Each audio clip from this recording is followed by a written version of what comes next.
हरिओम। स्वागत है मित्रों आप सभी का आज की कक्षा में। जैसा कि आप सभी लोग जानते हैं, हम वर्तमान में मुद्रा राक्षसम नाटक का अध्ययन कर रहे हैं।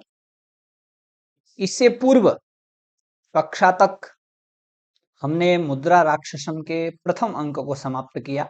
कल की कक्षा में प्रथम अंक के अंत में हमने देखा कि जो आचार्य चाणक्य हैं, उन्होंने अपने गुप्तचरों को, अपने दूतों को अपने अपने कार्यों में लगा दिया है और अंतिम में उन्होंने यह कहा था कि केवल मेरी बुद्धि मेरे पास रहे और बाकी सब अपने अपने कार्यों में लग जाएं। और उससे भी अंतिम श्लोक में उन्होंने कहा था कि मैं राक्षस को उस प्रकार से पकड़ूंगा जिस प्रकार से एक जंगली हाथी को पकड़ा जाता है।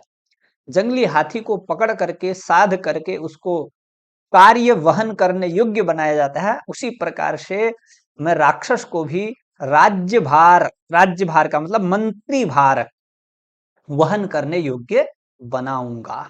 ऐसी प्रतिज्ञा प्रथम अंक के अंत में उन्होंने की थी।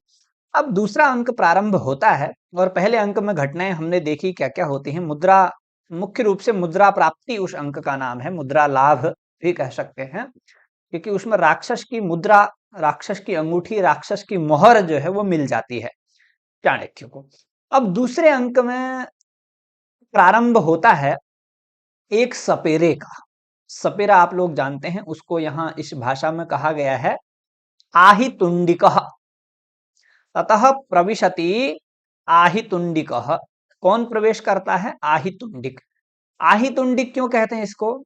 अहि का मतलब होता है सर्प, तुंड का मतलब होता है मुख। तुंड का मतलब क्या होता है? मुख। तो अहे हे यहां पर लिखा है अहे हे सर्पस्य तुंडेन मुखेन दीव्यति क्रीडति इत्याहि तुंडिकः। सारांशतः भाव यह है कि जो सर्प से अपनी जीविका चलाता है, जो सपेरा होता है, वो सर्प को अपने वश में करना जानता है, सर्प के द्वारा नृत्य करवाता है, जो नागिन का जो डांस वगैरह इत्यादि वर्तमान में प्रचलित होता है, लोग देखते हैं। तो अर्थात सर्प के मुख से खेल करके उसको सिद्ध करने की, सर्प को अच्छे प्रकार से उसकी प्रवृत्तियों को, उसकी आदतों को पहचानने वाला, उससे अपनी जीविका चलाने वाला जो होता है वो सपेरा है। तो उसका प्रवेश होता है। वास्तव में ये जो व्यक्ति है, इस व्यक्ति का नाम विराध गुप्त है और दूसरा नाम इसका जीर्णविष है और तीसरा इसकी जो जीविका से जुड़ा हुआ नाम है वो है आहितुंडिक। इन तीनों नामों को इसको याद रखना है हमें, क्योंकि परीक्षाओं में पात्र परिचय पूछा गया है। पिछली ही परीक्षा में हमने देखा, मृच्छकटिकम नाटक से पात्रों का परिचय पूछा है, तो यहां से भी पूछा जा सकता है। और जहां पर कंफ्यूजन वाली चीजें ज्यादा होती हैं, संदेह जहां पर हो जाता है, वहां से ज्यादा आता है। तो ये जो सपेरा है जैसे ही प्रवेश करता है, प्रवेश करते हुए ये एक श्लोक बोलता है। ये वाला श्लोक क्या कहता है? कहता है जानन्ति तंत्र युक्तिम यथा स्थितिम मंडलम अभिलिखन्ति ये मंत्र रक्षण परास्ते सर्प नराधिपौ उपचरन्ति। सर्प नराधिपा उपचरन्ति। ठीक है। तो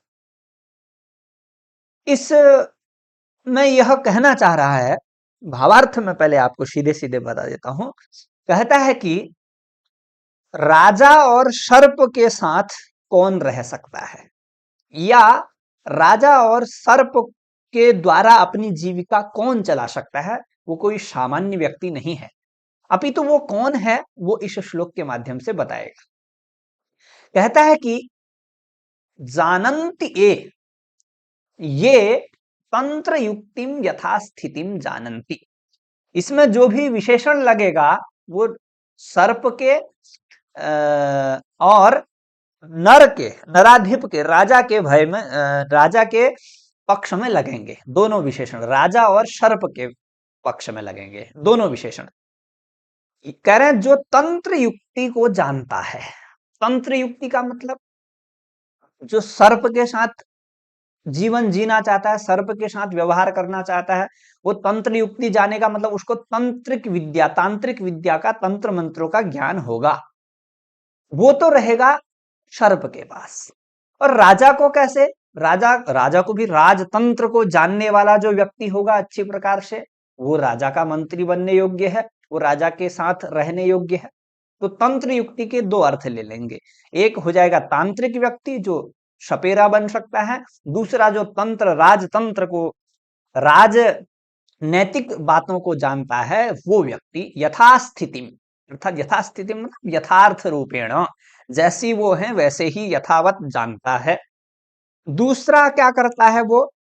मंडलम अभिलिखंति, जो मंडल को बना सकता है। राजा के पक्ष में लेंगे तो मंडल का मतलब राजमंडल को बना सकता है, अर्थात राजमंडल या मंत्रिमंडल को बनाने में जो समर्थ है, जो निपुण है, अच्छे अच्छे मंत्रियों के एक मंडल को बनाने में जो निपुण है। अब सर्प के पक्ष में इसका अर्थ लेंगे, अर्थात जो गोलाकार से संबंधित, गोलाकार से युक्त कुछ देवताओं का कुछ आकृति या यंत्र प्रतिमा इत्यादि को जो बना सकता है। ठीक है, देवता यंत्रम अभिलिखंति। ठीक है, देवता कुछ सर्पों, जो सपेरे की विद्या को जानता होगा वो अच्छी प्रकार से समझ पाएगा इस बात को कि कुछ देवताओं का कुछ यंत्र बनाया जाता है, उस पर गोलाकार रूप से वह यंत्र बनाया जाता है और भूमौ लिखंति, अर्थात और उसको भूमि में बनाया जाता है या लिखा जाता है, रेखांकित किया जाता है। ऐसा सर्प सपेरा करता है। और मंत्री क्या करता है? वो राजमंडल को बनाता है, राजमंडल को यथावत अच्छे प्रकार से रखता है।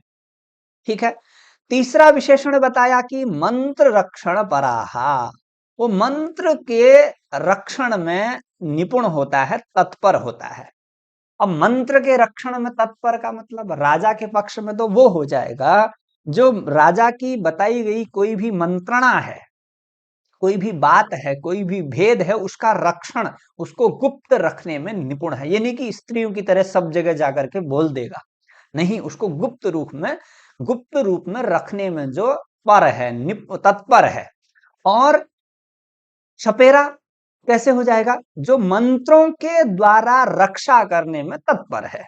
क्योंकि सपेरा, मान के चलिए अगर सर्प किसी को काटने जा रहा है या किसी को परेशान कर रहा है, तो सपेरा अपनी तंत्र मंत्र की विद्या से उस सर्प से उस व्यक्ति का रक्षण कर देता है, उसको बचा देता है। तो इसलिए वो मंत्रों के द्वारा रक्षण करने में तत्पर होता है सपेरा भी। यहां पर लिखा है गारुड़ादि मंत्र ही रक्षणम प्राणम तत्रैव निपुणा, ऐसा भी है। क्योंकि जैसे सर्प नागपाश जब राम लक्ष्मण को लगी थी, गारुड़ मंत्र यानी कि गरुड़ को बुलाया था और उसने सांप के जो विष था उसको समाप्त कर दिया था। तो गारुड़ आदि मंत्रों को जो जानने वाला होता है, ते सर्प नराधिपौ, सर्पम नराधिपम च, देखिए सर्पश्च नराधिपश्च तौ आश्रित्य, अर्थात सर्प और नराधिप को, सर्प का मतलब सांप, नराधिप का मतलब राजा, तौ उपचरंती, वो दोनों ही राजा के साथ व्यवहार करने योग्य हैं, वही राजा के साथ अपनी जीविका को चला सकते हैं। कौन कौन? एक वो सपेरा जो सांप को वश में कर सकता है, दूसरा जो वह मंत्री, जो एक व्यक्ति वो जो राजा के यथोचित कार्यों को कर सकता है, राजा के अनुकूल चल सकता है, राजकीय राजनीतिक बातों को यथावत समझ सकता है। तो यहाँ पर राजा की ही एक प्रकार से अगर स्थूल रूप में, एक व्यापक रूप में हम देखेंगे, नहीं व्यापक रूप में नहीं, बाहरी रूप से हम यदि देखते हैं तो सर्प की तुलना राजा से की गई है, ठीक है, और मंत्री की तुलना सपेरे से की गई है। कुल मिलाकर के इसमें श्लेष अलंकार है, ठीक है। तुलना उपमा है तो लुप्तोपमा भी हो सकता है, पर श्लेष अलंकार ज्यादा यहाँ पर सिद्ध है और इसमें आर्या छंद होगा, ठीक है, हाँ आर्या छंद लिखा हुआ है। अब क्योंकि ये नीच पात्र है, निम्न पात्र है, ये आकाश भाषित वाक्य बोलेगा, प्राकृत में बोल रहा है। अब जैसे ही भी वो आगे बढ़ा, उसने आकाश की ओर देखा और बोलना शुरू कर दिया, क्योंकि आकाश की ओर ही देख करके ये बात करते हैं, आकाश भाषित। यहाँ पर लिखा है ना आकाशे, आकाश को देख करके क्या बोला, यहां से बोलना शुरू किया उसने संस्कृत। आर्य आर्य किम भणसी कस्त्वमिति, खुद को ही बोलता है। कहते हैं अच्छा आर्य आप ऐसा कह रहे हो क्या कि आप कौन हो, अर्थात मुझे ये पूछ रहे हो आप कि आप कौन हो। जो सपेरा है वो कह रहा है भणसी कस्त्वमिति। अच्छा आर्य मैं बताता हूं मैं कौन हूं। अहम खलु आहितुंडिको जीर्ण विशो नाम, कहता मैं आहितुंडिक हूं, जीर्ण विष अर्थात जीर्ण विष नाम का मैं एक सपेरा हूं।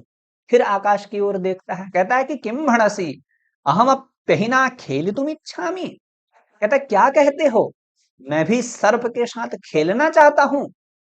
फिर कहता है कि अथ कतराम पुनरार्यो वृत्तिम उपजीवती, कहता है या जो आर्य हैं कौन सी वृत्ति से अपनी जीविका चलाते हैं। तो आर्य कौन सी आजीविका करते हैं, ठीक है। कहने का मतलब है कि आप सर्प के साथ क्या खेलेंगे, आप तो स्वयं आप भी तो सर्प की ही तरह हैं। ऐसा कहने का मतलब है कि आप कौन सी पुनः वृत्ति से अपनी जीविका चलाते हैं। फिर पुनः आकाश की ओर देखता है, पुनराकाश किम भणसी राजकुल सेवक इति, कहता है अच्छा क्या कहते हैं राजकुल का सेवक हूं मैं। देखिए राजकुल का सेवक, इस शब्द से राक्षस का ज्ञान होने लग गया है कि ये राक्षस के पास ही जाने वाला है अब ये, ठीक है। तो राजकुल सेवक इति, अच्छा कहता ननो खेलयत्येर खेलत्येव आर्यो हिना, वही बात जो अभी हमने कही, यदि आप राजकुल के सेवक हैं तो आप निश्चित रूप से सर्प से खेल ही तो रहे हैं। अभी बोला ना कि सर्प और राजा के साथ वही खेल सकता है जो इन इन वृत्तियों को जानता है, जो सपेरा है और जो एक अच्छा मंत्री है, वही बात करें। कहें अगर आप राजकुल के सेवक बने हैं तो आप निश्चित रूप से आप सपेरे ही हैं, उसी प्रकार से हैं। किम भणस्य कथमिति, कहते हैं कैसे, उनको कहता है कि क्या कहते हो कैसे, कहता है मैं बताता हूं आप कैसे। ये यहाँ पर बहुत ही प्रसिद्ध सूक्ति है। अमंत्रौषधि कुशलः व्यालग्राही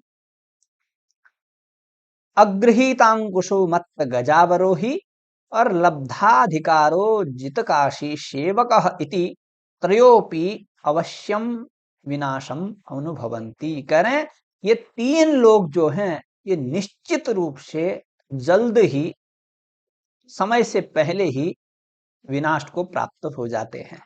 ये तीनों कौन से हैं, वो तीनों अर्थात वो तीनों अपने पैर में कुल्हाड़ी मारते हैं, कहने का मतलब है। पहला कौन सा है, अमंत्र औषधि कुशलो व्यालग्राही। पहला तो अपनी बात बता रहा है कि वो सपेरा जो मंत्र और औषधि के ज्ञान में कुशल नहीं है। अमंत्र औषधि कुशल, अमंत्रणे अनौषधि अर्थात मंत्र में भी वह कुशल नहीं है, तंत्र मंत्र विद्या को भी नहीं जानता है और औषधियों के ज्ञान को भी नहीं जानता है, उन चीजों में कुशल नहीं है। अर्थात अगर कहीं पेट दर्द की कोई औषधि है, अगर आप उसको हम सिर दर्द की औषधि मान लेते हैं तो कुशल कहाँ है, इसका मतलब व्यक्ति की जो बीमारी है वो ठीक कहाँ होगी, अर्थात ज्यादा भी हो सकती है। तो फिर उस पर आरोप लगेगा, उसको मारा भी जाएगा, उसको दंड भी दिया जाएगा। तो इस प्रकार का व्यालग्राही बोल रहे हैं। व्यालग्राही मतलब सर्प को पकड़ने वाला। अगर आप सर्प को पकड़ रहे हैं, सपेरे यदि आप बन रहे हैं, तो आपको मंत्र तंत्रों का और औषधियों का ज्ञान होना चाहिए, नहीं तो आप विनाशम अनुभवंती। दूसरा कौन होता है कह रहे हैं, दूसरा है त्रयोपि अवश्यम, अच्छा दूसरा है अग्रहीतांकुशो मत्त गजावरोही। ऐसा व्यक्ति जो हाथी पर बैठा हुआ है, और हाथी भी कैसा है, जो मदमस्त हुआ है, जवानी वाला हाथी है, जो अपने मद से मस्त हुआ है, इस प्रकार के गज पर उसने आरोहण किया है, पर अग्रहीतांकुश अर्थात अंकुश को ग्रहण नहीं किया है। अर्थात अंकुश का मतलब जिससे हाथी को वश में किया जाता है, हाथी को रोका जाता है, जहां पर उनको कुछ समस्या आएगी हाथी पर बैठे हुए को, गजावरोही को, वो हाथी को रोकेगा, पर उसके पास तो अंकुश ही नहीं है, उसके हाथ में तो दंडा है ही नहीं, वो कैसे गज को अपने वश में करेगा, तो वो भी मरेगा एक न एक दिन।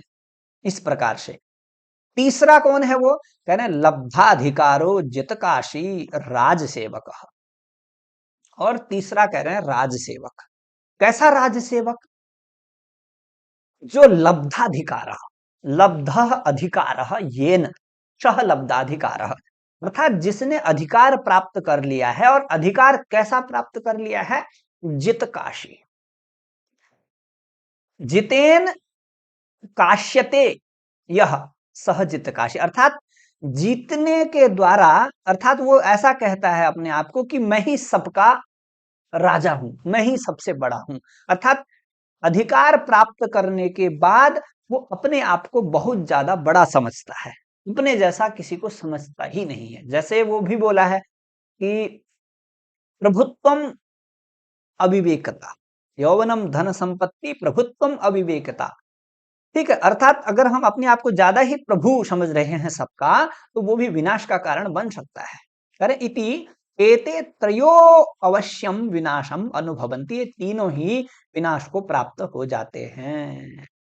ये राक्षस की ओर संकेत कर रहे हैं, आप राजसेवक तो हैं, पर ऐसा मत सोचिए कि आप ही हैं जो हैं। फिर उसके बाद कहते हैं कथम दृष्ट मात्रोतिक्रांत एषः, कह रहे क्या कहते हो, देखते ही गायब हो गया वहां से मैं, कहता नहीं, कहता पुनः आकाशे आर्य तुम पुनः किम भणसी, भले ही आकाश में कोई बोल नहीं रहा है, पर वो ऐसे ही बात करता है अपने आप में ही। कहता कि क्या कहते हो, किमेतेषु पेटक समुद्गकेषु इति, अच्छा आप क्या मेरे से ये पूछ रहे हैं कि इन पेटिकाओं में क्या रखा हुआ है।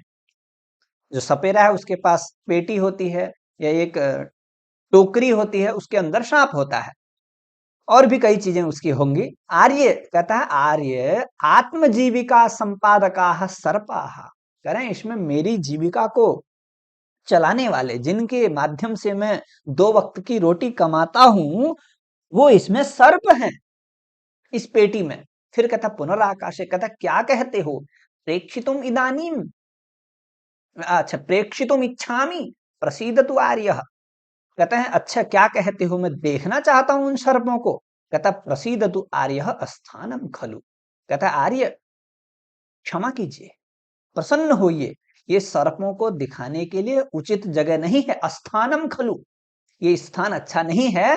एतत् तद यदि ते कौतूहलम तद एहि एतस्मिन् आवासे दर्शयामि, कह रहे हैं यदि आपका कौतूहल है, यदि आप देखना ही चाहते हैं, तो चलिए इस घर के अंदर जाकर के मैं आपको सर्पों को दिखाता हूं। फिर पुनराकाशे, फिर आकाश की ओर देख करके कहता किम भणसी इदम खलु भरतु अमात्य राक्षसस्य गृहम नास्तीति अस्मादृशानाम प्रवेशः इति, कहते क्या कहते हो, ये अमात्य राक्षस का घर है, यहां हम जैसों का प्रवेश नहीं, क्या आप ऐसा तो नहीं कह रहे हैं।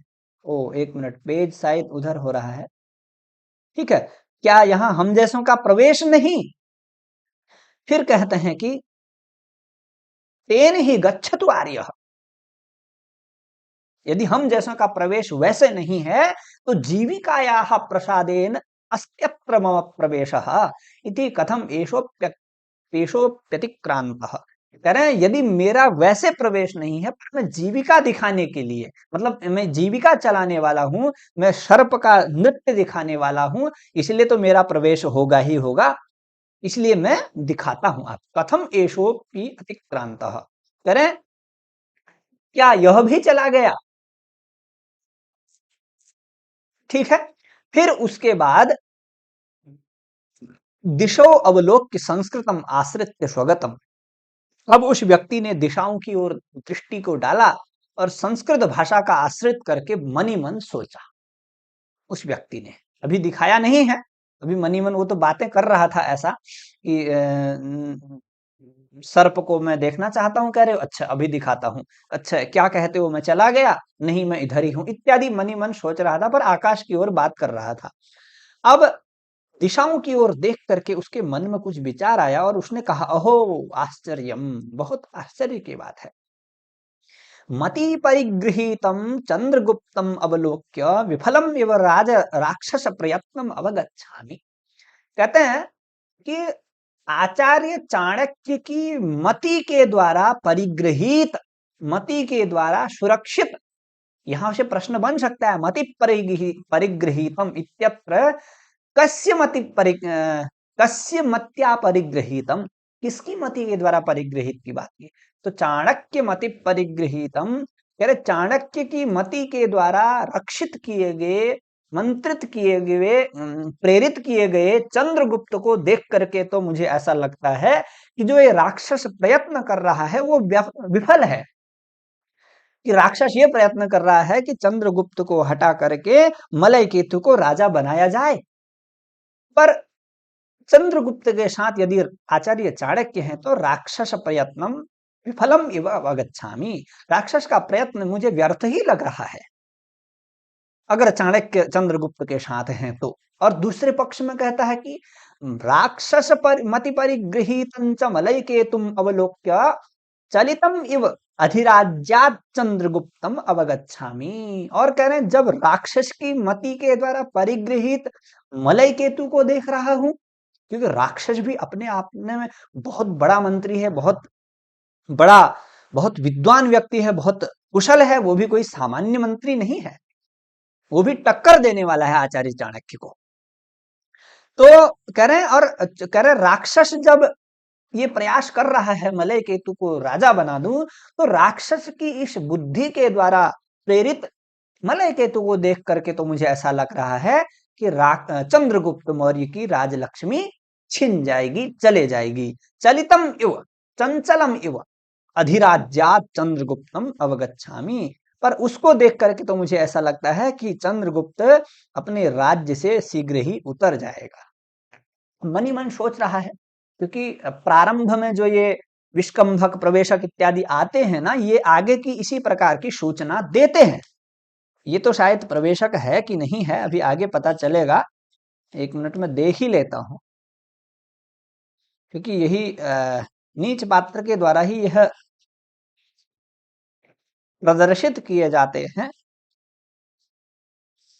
ठीक है, नहीं है प्रवेशक वगैरह तो ये नहीं है, अभी आगे वाले अंकों में आएगा प्रवेशक। ठीक है, मैंने बताया है, एक वीडियो बनाया है सभी नाटकों में प्रवेशक, विष्कंभक, कहाँ पर अंकावतार, अंकास्य हैं, वो सब बताया है। ठीक है, बाकी यथावत यथा प्रसंग भी बताएंगे आपको। तो इस तरह का अनुमान वो जो सपेरा आया हुआ है वो लगा रहा है कि अब राक्षस का प्रयत्न सफल होगा या चाणक्य की बुद्धि काम करेगी, ये कुछ मेरे समझ में नहीं आ रहा है। दोनों बराबर हैं कहने का मतलब है उसका, दोनों में से कौन जीत जाएगा ऐसा मुझे कुछ पता नहीं है। ठीक है, तो आज इतना ही रखते हैं, क्योंकि ज्यादा लंबा वीडियो कोई देखना नहीं चाहता है। वैसे तो जो देखने वाला होगा वो तो अगर 10 घंटे की वीडियो भी होगी तो तब भी देखेगा, जिसे कुछ प्राप्त करना है, पर जिसे नहीं देखना है तो वो 1 मिनट की वीडियो भी नहीं देखेगा। फिर भी छोटी छोटी वीडियो यदि आप देखते हैं तो आपको और भी अध्ययन करना होता है, समय मिल जाता है तो आप देख लेते हैं, इसलिए इतना ही रखते हैं। छोटा सा, कम अध्ययन होना चाहिए, विशिष्ट होना चाहिए, ठीक ठाक होना चाहिए। ठीक है, तो अभी के लिए बस इतना ही। कुछ समझ में नहीं आए तो आप लोग कमेंट करके बताइएगा। ठीक है, तो आप सभी का धन्यवाद। नमो नमः।